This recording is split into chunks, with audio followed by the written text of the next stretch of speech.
بسم الله الرحمن الرحيم. اللهم صل وسلم على سيدنا محمد. يا رب تكونوا جميعا بألف خير. هنعمل مع بعض النهاردة الفطير المشلتت بطريقة جديدة وسهلة جدا جدا وممتازة. يعني لو أول مرة هتعمليه هتبقي أستاذة فيه، وكمان هنعرف أسباب نجاحه وإزاي يطلع كده منفوخ معانا ومجرمش من بره وطري ومورج من جوه، وهنعرف كمان أسباب فشل الفطير علشان نتجنبها ويطلع ناجح معانا من أول مرة. يلا لايكات كتير للوصفة علشان توصل لكل الناس، ونشوف عملنا الفطير الحلو بتاعنا ده ازاي. يلا بينا.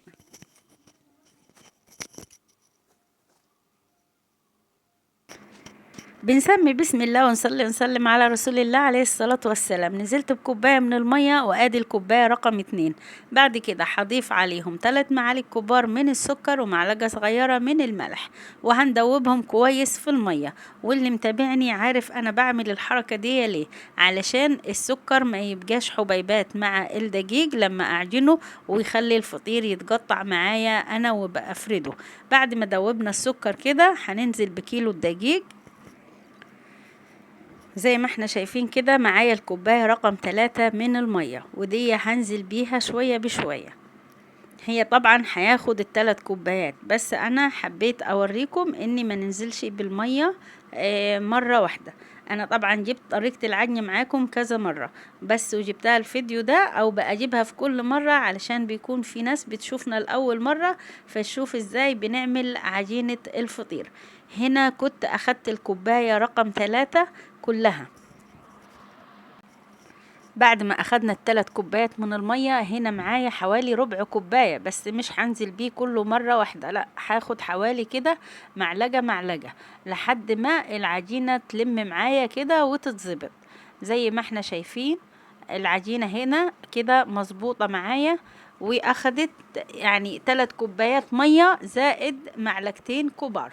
هنا معايا حوالي معلقة من الزيت هغلف بيها كده العجينة وهسيبها حوالي 5 دقايق وارجع لها تاني.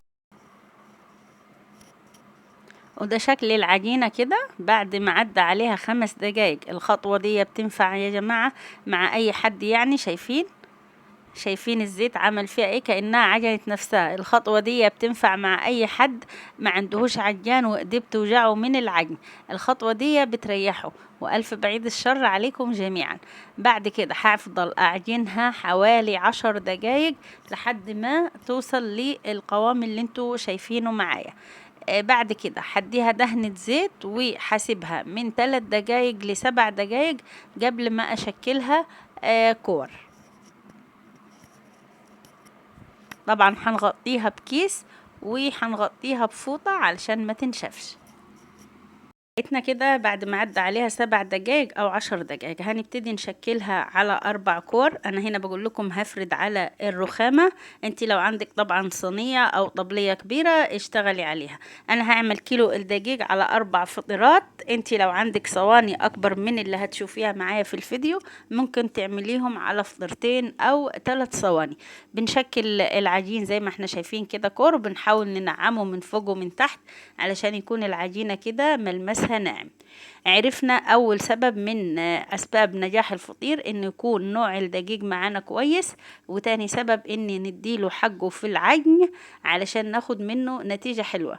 انتي طبعا شفتيني لما عجنت العجينة وغلفتها بمعلقة من الزيت وسبتها 5 دقايق ورجعت كملتها عجن. انتي لو حابة تستغني عن الخطوة دي فهتعجني فيه حوالي تلت ساعة، او لو عندك عجان اشتغلي بيه. بعد ما شكلت الكور زي ما انتي شايفة هنغلفها كده بالزيت وهغطيها بكيس وفوطة علشان وشها ما ينشفش، ودي خطوة مهمة معنا. بعد كده هنشوف الخطوة اللي جاية ايه. على ما نسيب كور العجين بتاعتنا ترتاح هنشوف المادة الدهنية اللي هنشتغل بيها. هنا معايا كوباية من السمنة. الابيض في الكوبايه ده يا جماعه السمنه كانت ابتدت هتجمد، يعني انا مش ضايفه لها اي حاجه. بعد كده هضيف على كوبايه السمنه ربع كوبايه من الزيت. هي الماده الدهنيه دي بس اللي احنا هنشتغل بيها. بعد كده هندهن السطح اللي احنا هنشتغل عليه كده بزيت او بالمادة الدهنية اللي معانا. طبعا هيكون الزيت او السمنة اللي احنا بنشتغل بيهم تكون طبعا ريحتهم كويسة، ما فيهمش اي ريحة مغيرة، علشان يكون طعم الفطير حلو معانا. بعد كده ما دهنا الرخامة زي ما احنا شايفين، هنجيب الكورة وهنبتدي نفرد زي ما احنا شايفين كده. اللهم صل وسلم على سيدنا محمد. بلينا ايدينا من المادة الدهنية اللي معانا، وهنبتدي نفرد من النص لبره من النص لبره زي ما احنا شايفين كده. انتي ممكن تعملي كيلو الدقيق على فطرتين او 3 فطيرات لو عندك صواني اكبر من اللي هتشوفيها معايا في الفيديو.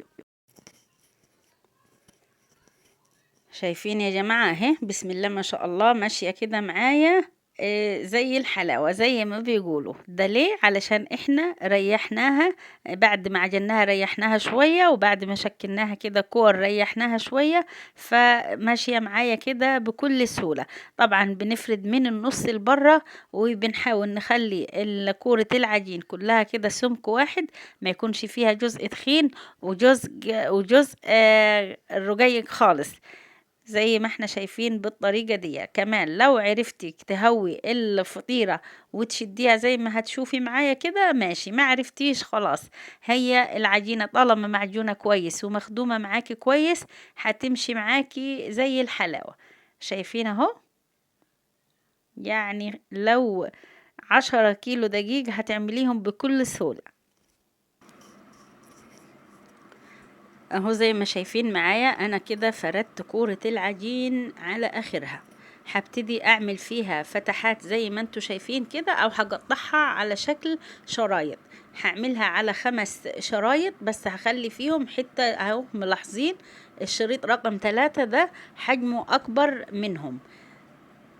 بعد كده بعد ما قطعت الفطيرة هبتدي احط عليها المادة الدهنية اللي معايا كده، حوالي 1.5 معلقة كبيرة مليانة من السمنة. هبتدي كده ادهنها دهنة حلوة. يعني اهم حاجة انك تدهني كل جزء في العجين من المادة الدهنية علشان ما يطلعش معاكي كده ناشف ومعضم. ولو انتوا وصلتوا معايا في الفيديو لحد هنا ونسيتوا تحطوا اللايك، يا ريت تحطوا اللايك فضلا وليس امرا، وخدوا لفة كده في القناة اللي بيشوفنا لأول مرة، ويا ريت تنورونا بالاشتراك لو عجبتكم قناة أكلة مع فاطمة. بعد كده اهو ابتديت باصغر قطعة، هبتدي من الاصغر للاكبر اهو، وتشديها كده زي ما انت شايفة معايا كده. عملنا طبقنا اول جزء، وكده هبتدي اشتغل في الشريط العجين او جزء العجين الرقم 2 اهو زي ما احنا شايفين كده. يعني الفيديو شارح نفسه بنفسه، مش محتاج اني اتكلم. طبعا مع دهنة السمنة الخفيفة دي بين الطبقات احنا وبنطبقها اهو. خدتها كده وهحطتها في الشريط برضو رقم 3، وبعدين ده اهو الشريط رقم 4. يعني بنبتدي من الأصغر للأكبر للأكبر، وهناخد ال4 شرايط بعد ما هنطبقهم هنحطهم في قطعة العجين الحجم كبير اهو. انا بدي ايديا دهنة سمنة. ما احنا شايفين يا جماعة، مركزين معايا، دول ال4 قطع اللي احنا لفيناهم في بعض، خدناهم كده وهنحطهم في اكبر قطعة زي ما احنا شايفين. انا ايديا دهنها دهنة سمنة اهو، وهنبتدي نلفها كده كده. اول فطيرة خلصت معانا.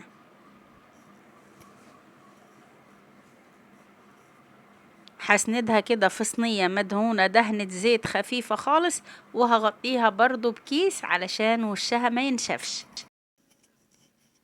وهنا هفرد معاكم الفطيرة رقم 2.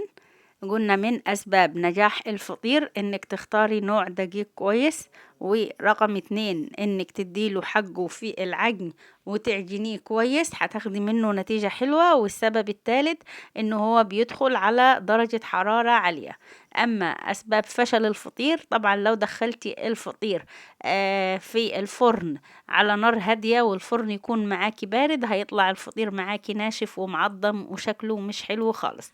هنا زي ما احنا شايفين كده فردنا الفطيرة التانية، وهنبتدي نحط المادة الدهنية زي ما انت شايفة كده. ممكن تقطعيها زي ما شفت معايا الفطيرة الأولانية، وممكن تحطيها بالشكل ده، وبعدين تبتدي تعملي الخمس شرايط اللي بيكون فيهم واحد أكبر من الأربعة التانيين، علشان الشريط الأكبر ده هو اللي احنا بنلم فيه الفطيرة ونقفلها.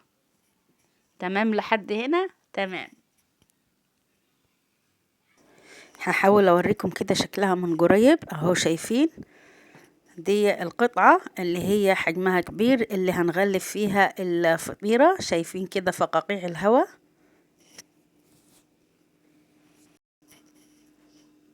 بعد ما دهناها طبعا سمنة كويس، هنبتدي كده بنلم من أصغر قطعة للقطعة الأكبر للأكبر لحد ما نوصل للقطعة اللي هنغلف فيها الفطيرة.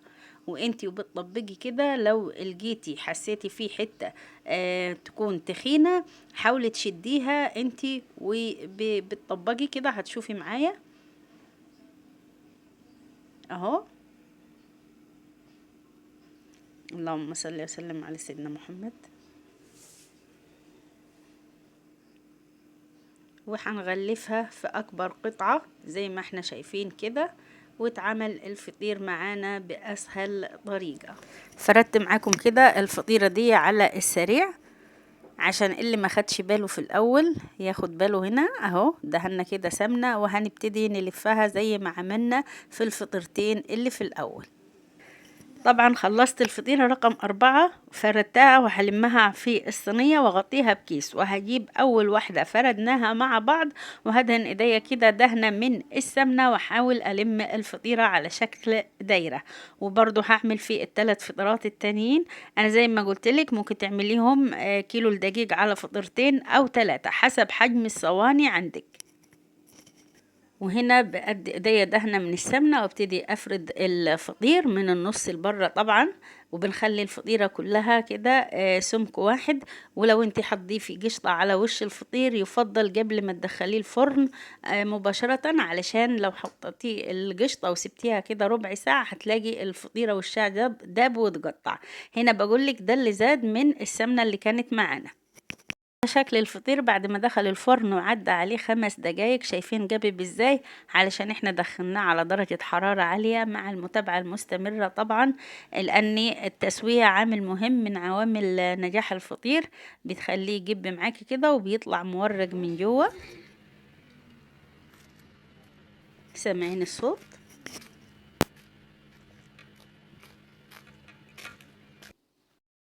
هنا بديله دهنة من الزبدة او السمنة البلدي، وهنغطيه علشان يرد معانا من حرارة الفرن. شايفين يا جماعة اللمعة بتاعت الفطير؟ واخد لون حلو من فوق ومن تحت وطري، يعني احلى واسهل واسرع طريقة انا عملت بيها الفطير الطريقة دي اللي انتوا شفتوها معايا. لو عجبكم الفيديو حطوا لايك علشان الوصفة توصل لاكبر عدد، والقناة تكبر بيكم يا احلى متابعين واحلى اخوات. شايفين بسم الله ما شاء الله؟ شايفين طراوة الفطير؟ شايفين يا جماعة من حلاوة الفطير؟ الولاد ما صبروش اخلص الفيديو معاكم فاكلوا منه بألف هنا. شايفين بسم الله ما شاء الله؟ طراوة وتوريق من جوه وجرمشة من بره. هفتح معاكم واحدة تاني، وكمان الفطير واخد لون حلو من فوق ومن تحت، بس هي الاضاءة هنا اللي ظلماه. ويا ريت لايكات كتير كده، ضغطة حلوة من صباعك مش هتخسري حاجة، علشان اللايك هو اللي بيرفع الفيديو. وتفعلوا زر الجرس علشان يوصلكم منا كل جديد، ومشاركة كتير مع اصحابكم علشان القناة تكبر بيكم يا احلى متابعين واحلى اخوات. واشوفكم في الفيديو القادم ان شاء الله. السلام عليكم.